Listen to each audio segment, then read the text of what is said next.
அப்படியே இருக்கிறீர்கள் என்றால் உங்களுக்கு நான் நன்றி சொல்ல கடமைப்பட்டிருக்கிறேன் மாவட்ட கழக செயலாளர் என்ற முறையில். அதற்கு பிறகு எத்தனையோ நிகழ்வுகள் நம்முடைய திருவாரூர் மாவட்டத்தினுடைய பங்கு என்னை பொறுத்தவரை சொல்லி வாழாது அவ்வளவு நிகழ்ச்சிகள்.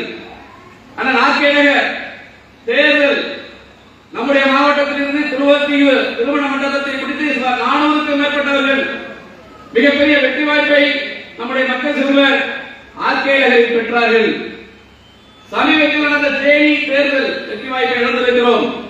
நம்முடைய திருவாரூர் மாவட்ட நிர்வாகிகளுடைய பங்கு அளப்பரியது. நம்முடைய பொதுச் செயலாளர் நம்முடைய மாவட்டங்களில் பங்கு பெற்ற நிகழ்ச்சிகள் உங்களுக்கு தெரியும். மன்னார் பேரணித்தில் மிகப்பெரிய தமிழ்நாட்டில் விஞ்சுகிற அளவுக்கு மிகப்பெரிய கூட்டம், பொதுக்கூட்டம். நாம் கோர்ட்டுக்கு சென்றால் அதற்கு அனுமதி பெற்றோம். மிகப்பெரிய கூட்டம், பேரணித்தல், மிகப்பெரிய தலைவர்கள் பேசியது.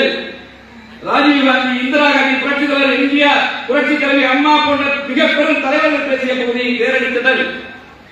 அதற்கு பின்னால் எத்தனையோ ஆர்ப்பாட்டங்கள். விவசாயிகளுக்காக நீடாமங்கலத்தில் ஆர்ப்பாட்டம், விவசாயிகளுக்காக திருவாரூரில் ஆர்ப்பாட்டம், மன்னாரில் ஆர்ப்பாட்டம்.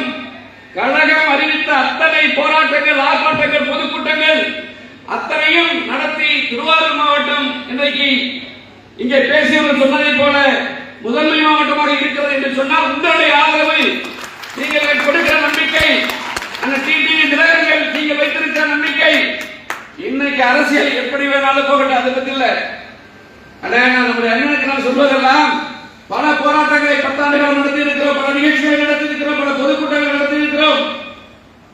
ஒரு மெசேஜ் கூட 2000 பேர் வருவாங்க. இந்த நிகழ்ச்சியை பொறுத்தவரை ஃபர்ஸ்ட் டைம் தேதி வாங்கினா ஒத்தி போடுச்சு. இரண்டாவது முறை என்ன தேதி கொடுத்தாங்க, 25 திருமண நாள் ஒத்தி போடுச்சு. இன்னைக்கு இந்த நிகழ்ச்சியை நடத்தியாக வேண்டும். நம்முடைய நிர்வாகிகள் அண்ணன் முகத்தை பார்க்க வேண்டும்.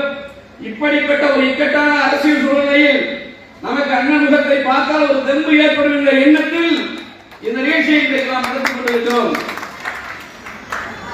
நம்ம நிர்வாகிகள் நோட்டீஸ் அடித்து வந்து ஒன்றிய கழக செயலாளர்கள், நகர கழக செயலாளர் அனுப்புனா போனவங்க கூட திருப்பி வந்து என்ன சொன்னாங்க, பழைய எழுச்சி இல்ல மாவட்டம் அப்படின்னு சொன்னாங்க.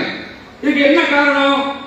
நான் நம்முடைய மலர்வேந்தெல்லாம் நம்முடைய வழக்கறிஞர் சீனிவாசன் ஆபீஸ்ல உட்கார்ந்து எதுவா இருந்தாலும் டிஸ்கஸ் பண்ணுவோம். நம்முடைய நிர்வாகிகள் போயிட்டு வந்து இளைஞர் விமல் ராஜ்குமார் சொன்னார்ல, நம்ம அசோகனா போயிட்டு சொன்னார்ல, பழைய விறுவிறுப்பு இல்ல, பழைய எழுச்சி இல்ல, நிர்வாகிகிட்ட ஒரு சொரத்து இல்ல அப்படின்னு நம்ம தம்பியெல்லாம் சொன்னாங்க. சரி, என்ன காரணம் அப்படின்னு நாங்க கேட்டோம். அவங்க 2 காரணத்தை சொன்னாங்க. ஒண்ணு, யாரை எடுத்து நாம் இயக்கம் கண்டோமோ, யாருக்காக 10 ஆண்டு காலம் நாம் போராடினோமோ, இன்றைக்கு